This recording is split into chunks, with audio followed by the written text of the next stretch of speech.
Côte d'Ivoire. Odette Lorognon, libérée et placée sous contrôle judiciaire après 48 heures en garde à vue. La figure politique interpellée pour des discours tenus lors de manifestations a été entendue pendant 48 heures.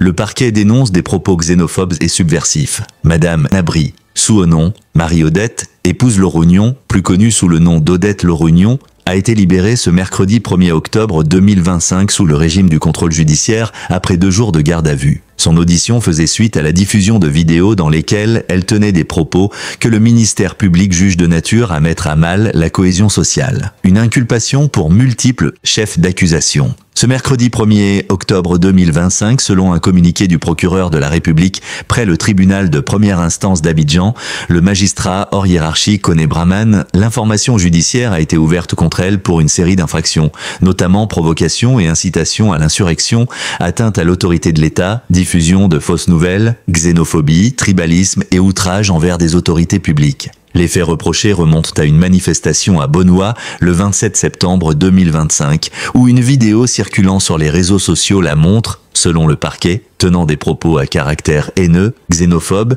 tribaliste et subversif. Le procureur rappelle une précédente occurrence similaire lors d'une tournée de sensibilisation à Abobo le 6 septembre 2025. Dans son communiqué, le magistrat a tenu à souligner que l'exercice d'une activité politique au sein d'un parti politique n'autorise pas la tenue de propos d'une telle gravité et que le statut d'acteur politique ne confère aucune immunité. Odette Lorognon a été déférée à la section antiterroriste du tribunal d'Abidjan avant que le juge d'instruction ne décide de sa mise en liberté sous contrôle judiciaire. Elle est donc libre de ses mouvements, mais soumise à des obligations judiciaires dont les détails n'ont pas été rendus publics. Un contexte politique tendu.